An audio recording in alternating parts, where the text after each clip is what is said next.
Assalamualaikum warahmatullahi wabarakatuh. Saya Pak Ainun. Selamat datang di video pembelajaran kali ini. Pada video ini, kita akan membahas topik yang sangat menarik, yaitu DNS server. Untuk itu, marilah sebelum kita memulai materi bahasanya, terlebih dahulu kita berdoa, lalu kemudian menyiapkan buku catatan kalian, dan selanjutnya kita bahas materinya bersama-sama. Mari kita mulai. Tujuan pembelajaran dalam bahasan materi pada video ini adalah mampu memahami konsep dasar DNS server. Dalam materi ini, ada beberapa hal yang menjadi kata kunci. Di antaranya adalah IP address, website, dan browser. IP address adalah sebuah alamat atau identitas dari perangkat keras yang terhubung di dalam sebuah jaringan komputer, yang dalam hal ini yakni adalah jaringan internet.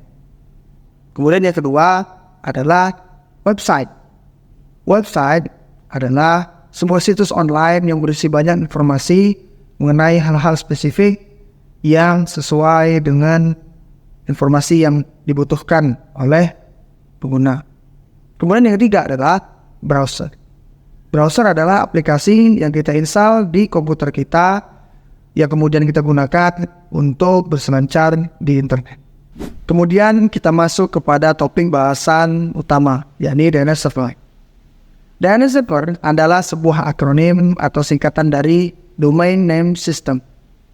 DNS server adalah sebuah server atau service yang memiliki sistem untuk membantu kita mengakses situs web dengan mudah.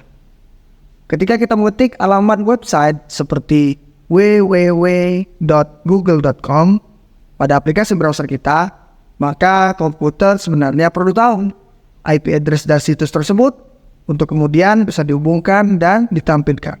Nah, DNS server inilah yang mengubah nama domain www.google.com menjadi alamat IP yang bisa dipahami oleh komputer. Sebagai contoh, pada saat kita ingin membuka sebuah situs web, browser akan mengirim permintaan ke DNS server untuk mencari alamat IP dari situs tersebut. Jika DNS server menemukan alamatnya, maka kita bisa membuka situs tersebut.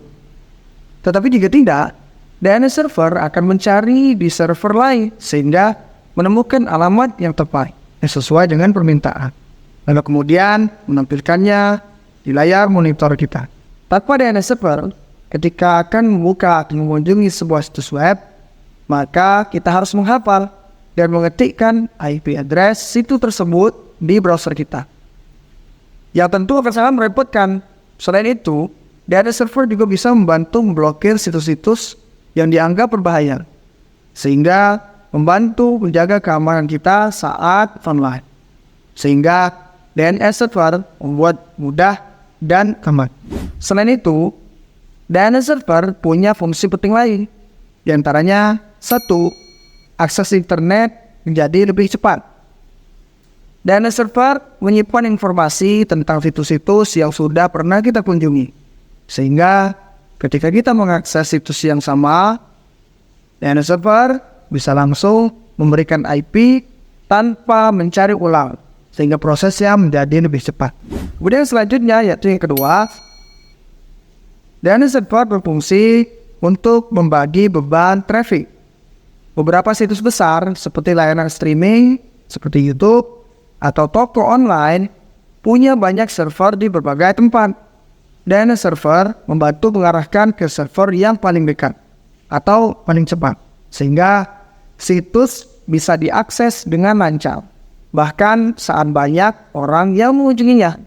Kemudian yang terakhir, terkait dengan banyaknya traffic atau yang mengunjungi sebuah halaman, DNS server juga berfungsi untuk menjaga keamanan. DNS server bisa digunakan untuk memblokir akses situs web yang berbahaya atau mengandung malware. Dengan begitu, kita lebih aman saat berselancar di internet. Jadi, selain menerjemahkan nama situs ke alamat IP, DNS server juga membantu mempercepat, menyeimbangkan, dan melindungi pengalaman kita saat berselancar di internet. Nah, itulah bahasan materi kita kali ini. Terima kasih sudah mengikuti pembelajaran ini. Semoga materi yang kita bahas bermanfaat dan semakin memperkaya pengetahuan kalian. Jangan lupa untuk terus berlatih dan bereksplorasi lebih dalam tentang topik ini. Sampai jumpa di video pembelajaran berikutnya. Assalamualaikum warahmatullahi wabarakatuh.